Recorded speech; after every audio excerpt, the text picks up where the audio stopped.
All right, guys, so welcome to your first lesson of statistics, also your first lesson for our new distance learning that we're going to be doing. So we're going to be starting with statistics. So what we're going to be doing today is just talking about data collection. So again, you can either print out this worksheet that is on Google Classroom, or you could take notes in your own notebooks, however you want to do it. Just make sure that you send me a picture of whatever you're using to take your notes. When you're done with this, tomorrow there's going to be a worksheet that you can print out, or you can do that on your notes, and then you send me a picture of that. If you have any questions at all, please feel free to contact me either via Remind, or you can email me and I'll get back to you with any questions that you have. Okay, so to start, we have three main types of statistical studies. The first is an observational study, and then a survey, which is a type of observational study, and then experimental study. So it's really observational versus experimental. So the definition for an observational study, it records, let me see if I can make this bigger, records the values of variables for members of a sample, but does not attempt to influence the responses. It records the value of variables for members of a sample, but it does not attempt to influence the responses. So what that means is that it pretty much, you're just recording data. You're not going to be influencing that data at all. There's not going to be a control group that you might have heard from science, a control group versus a group in an experimental group. A survey is a type of observational study because you're really just collecting data. However, you're doing a little bit more to collect that data. You're actually asking people questions rather than just gathering information. You're actually inputting something into the study. So a survey is asking many people a question or questions, plural, in order to gather information about what most people do or think about something.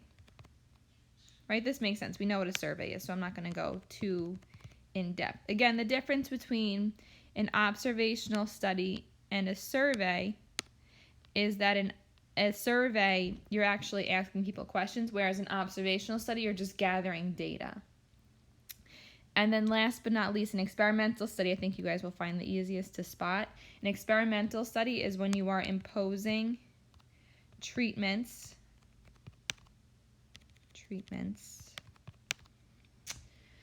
to see the effect of the treatments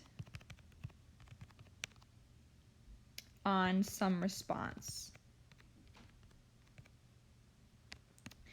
So what that means is you're actually doing something to influence the results. So for example, you might have heard of a placebo, right? A placebo is kind of like a fake treatment. So for example, if I want to test the effect of, say, ibuprofen on headaches, I may give one group ibuprofen and give another group a placebo that really has no effect on it, but because they're taking something, sometimes they think that it's working.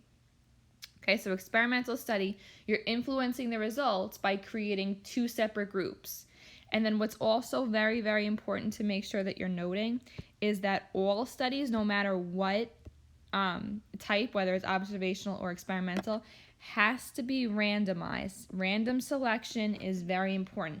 The more random that you are choosing from, the people that you're asking questions or you're doing the experiment for, the more random means that the less biased your study is going to be. So for example, if I'm asking just AP Calculus students what their favorite subject is, they're more inclined to say that math is their favorite subject, because why else would they take AP Calculus?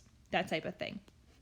Okay, so just some questions. These are all Regents questions. They're pretty quick. Usually this is a multiple choice question on your Regents exam.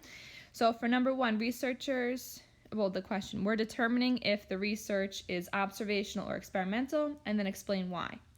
So researchers investigate the relationship between completing homework assignments and grades. There are 2 variables in the study, the extent to which homework is completed and the overall grade point average. Both variables were measured for a group of people. Okay, so they're investigating the relationship. There's 2 variables. They're just gathering data. They're not doing anything, really. They're not splitting people into 2 groups and giving one group homework assignments and the other group they're not. So this is actually going to be an observational study. This is observational. And the reason why you could say that they're simply gathering data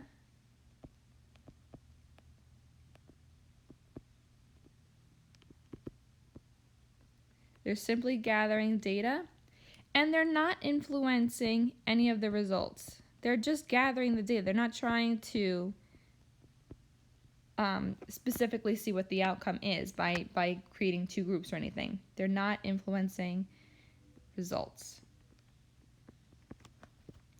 And that's it. That's all it wants. For numbers 2 through 4, these are multiple choice. So for number 2, doctor wants to test the effectiveness of a new drug on her patients, separates her sample of patients into 2 groups, administers the drug to only one of the groups. That means that the other group is going to get a placebo.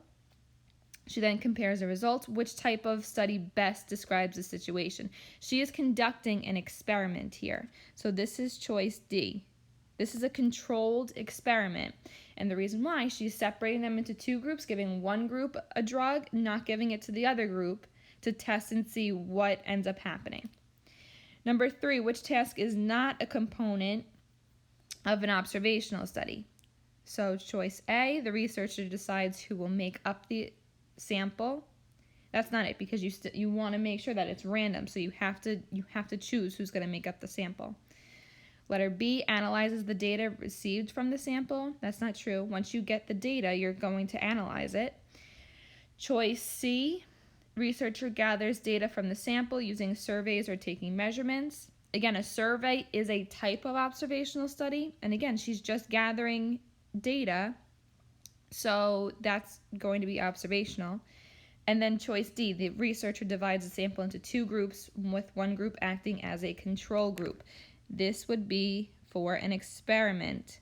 So number 3 is also choice D. And then last, which survey is least likely to contain bias? So again, like that example I gave before with the AP Calculus. So choice A, surveying a sample of people leaving a movie theater to determine which flavor of ice cream is the most popular. That's not bad, right? That's not very biased at all.